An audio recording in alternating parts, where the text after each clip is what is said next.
9 janvier 1431. Ouverture du procès en condamnation de Jeanne, présidé par l'évêque Pierre Cochon, surveillé par le clergé pro-anglais, payé par le gouvernement anglais et l'inquisiteur. Mercredi 21 février 1431. Première des 6 séances publiques d'interrogatoire dans la chapelle royale du château de Rouen. Je ne sais pas sur quoi vous me voulez interroger. Par aventure, me pourriez-vous demander telle chose que je ne vous dirai point?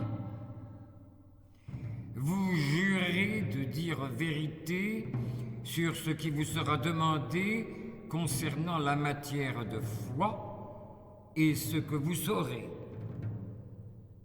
De mon père, de ma mère et des choses que j'ai faites depuis que j'ai pris le chemin de France, volontiers je jurerai. Mais des révélations à moi faites de par Dieu, je ne les ai dites ni révélées à personne, forts au seul Charles mon roi. Et je ne les révélerai, même si on devait me couper la tête. Car j'ai eu cet ordre par vision, j'entends par mon conseil secret, de ne rien révéler à personne.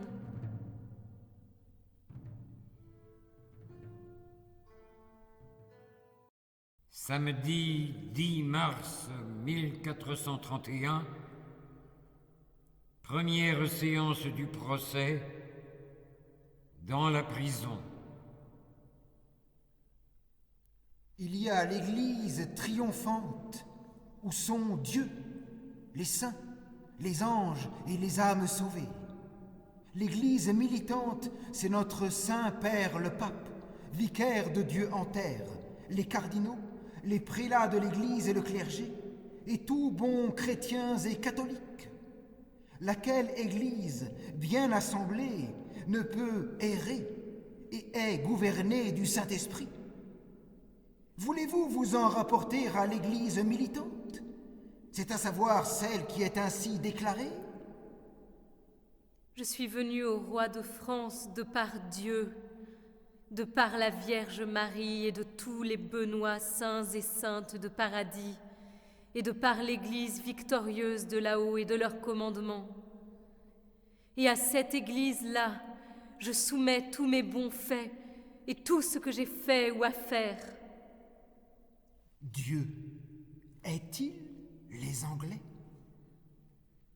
De l'amour ou haine que Dieu a pour les Anglais, ou de ce que Dieu fera à leurs âmes, je ne sais rien. Mais je sais qu'ils seront boutés hors de France, excepté ceux qui y mourront, et que Dieu enverra victoire aux Français et contre les Anglais.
Mercredi 26 mars 1431. Début du procès ordinaire.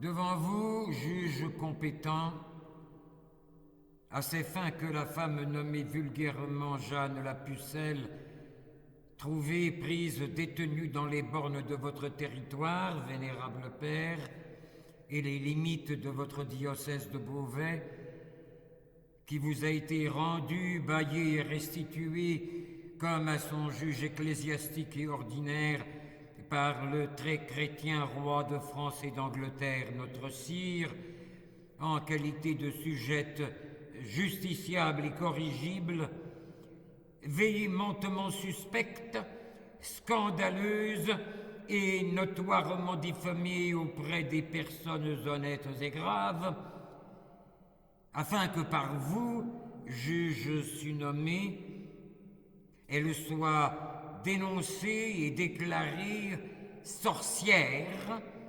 sortilège, devineresse, pseudo-prophétesse, invocatrice des esprits malins et conjuratrice, superstitieuse, impliquée et adonnée aux arts magiques, malpensante dans notre foi catholique, schismatique en l'article Unam Sanctam, en plusieurs autres articles de notre foi sceptique et dévoyée, sacrilège, idolâtre, apostate de la foi, maudite et malfaisante, blasphématrice envers Dieu et ses saints, scandaleuse, séditieuse, perturbatrice de paix et y faisant obstacle, poussant à la guerre, cruellement assoiffée de sang humain, incitant à le répandre, ayant abandonné complètement, sans vergogne, la décence convenable à son sexe,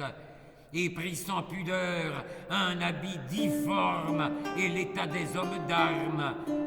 Et pour cela et d'autres choses abominables à Dieu et aux hommes, prévaricatrice des lois divines et naturelles et de la discipline ecclésiastique, séductrice des princes et du populaire, ayant permis et consenti au mépris et dédain de Dieu, qu'on la vénérât et l'adorât en donnant ses mains et ses habits à baiser, hérétique, ou du moins véhémentement suspecte d'hérésie, et que sur cela, suivant les sanctions divines et canoniques, canoniquement et légitimement, elle soit punie et corrigée, ainsi que pour toutes autres et chacune des fins à cela dues et propres, moi, Jean d'Estivet, chanoine des églises de Bayeux et de Beauvais, promoteur ou procureur de votre office, commis en cela par vous et spécialement député, dénonçant et agissant au nom du dit office contre la dite Jeanne accusée et dénoncée, propose et entend prouver et dûment informer vos esprits.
24 mai, abjuration de Jeanne. Je, Jeanne, appelée la pucelle, misérable pécheresse, après que j'ai connu les lacs d'erreurs par lesquels j'étais tenue, et que par la grâce de Dieu, je sois retournée à notre mère Sainte Église, afin qu'on voie que non pas feintement, mais de bon cœur et de bonne volonté, je suis retournée à elle. Je confesse que j'ai gravement péché, en feignant mensongèrement avoir eu révélations et apparitions de par Dieu et ses anges, Sainte Catherine et Sainte Marguerite. Et de tous mes dits et faits qui sont contre l'Église, je me rétracte et veux demeurer en l'union de l'Église sans jamais en départir. Et ceci, je le dis, affirme et jure par le Dieu Tout-Puissant et par ses saints évangiles.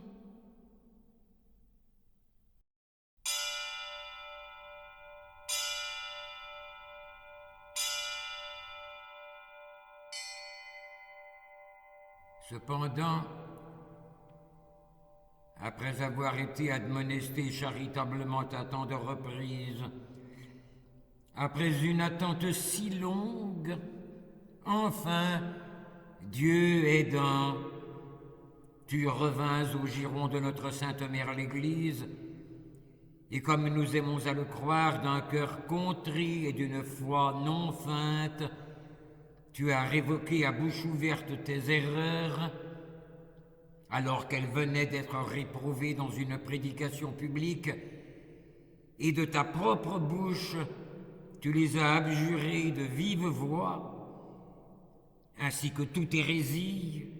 Nous te délions par ces présentes des liens de l'excommunication par lesquels tu étais enchaîné, pourvu que toutefois tu fasses retour à l'Église avec un cœur vrai et une foi non feinte, et que tu observes ce qui t'est et te sera enjoint.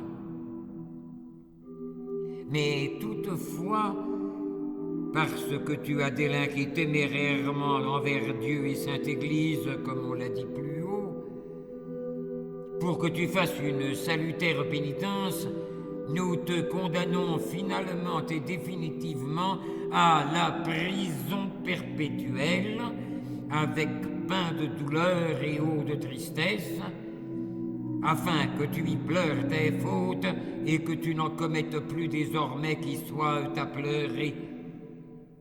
Notre grâce et modération étant sauve.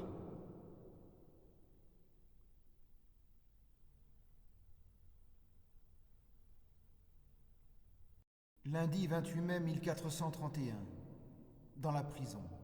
Procès de relapse et dernier interrogatoire de Jeanne.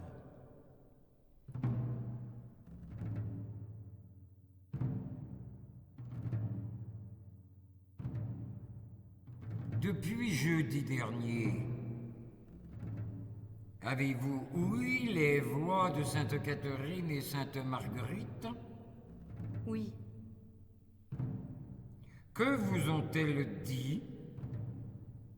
Que Dieu me mandait par elles, que je m'étais mise en grand danger de perdition, parce que j'avais consenti à faire cette abjuration et renonciation pour sauver ma vie. Tout ce que j'ai dit et rétracté, je l'ai fait seulement pour la crainte du feu. Jamais je n'ai fait quelque chose contre Dieu ou contre la foi, quoi que l'on m'ait commandé de rétracter.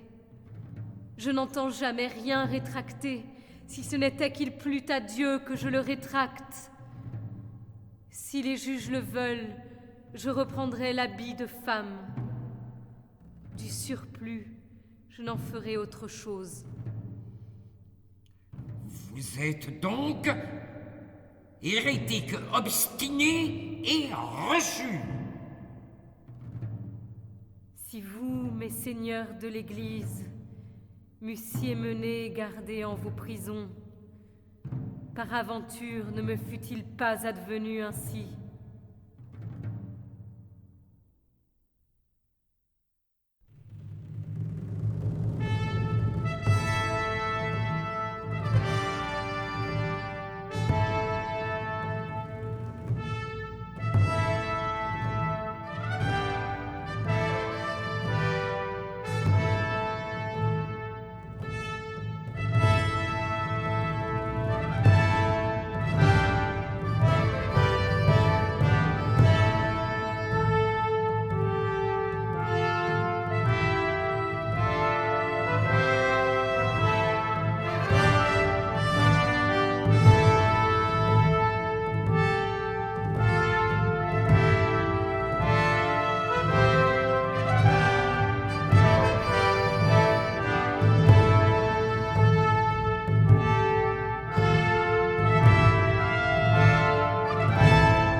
Mercredi 30 mai 1431. Dernier jour du procès et sentence définitive. Condamnation au bûcher. Nous te déclarons retombé dans tes anciennes erreurs et nous jugeons que tu es relapse et hérétique. Et par cette sentence, nous estimons que tel un membre pourri, pour que tu n'infectes pas les autres membres du Christ, tu es à rejeter de l'unité de la dite Église, à retrancher de son corps, et que tu dois être livré à la puissance séculière. Et nous te rejetons, te retranchons, t'abandonnons, priant que cette même puissance séculière modère envers toi sa sentence en deçà de la mort et mutilation d'un membre, et si de vrais signes de repentir apparaissent en toi, que le sacrement de pénitence te soit administré.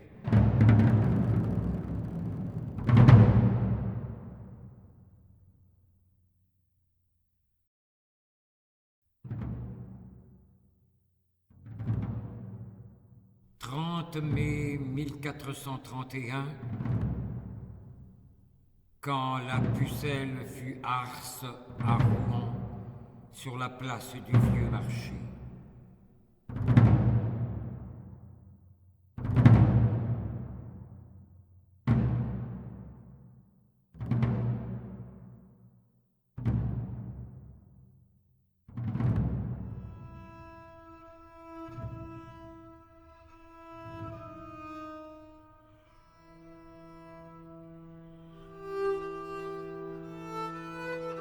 Frère Martin Lavenu et moi suivîmes Jeanne et restâmes avec elle jusqu'au dernier moment.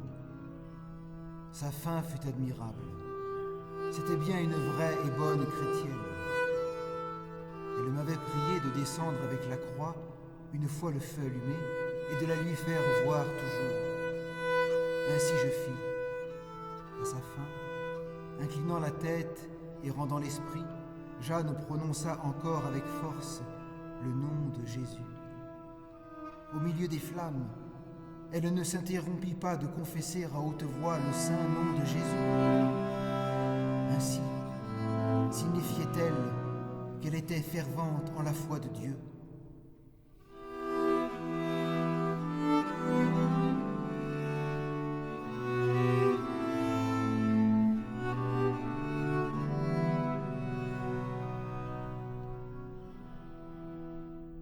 Elle n'avait passé ses humbles 19 ans que de 5 à 6 mois, et sa cendre charnelle fut dispersée au vent.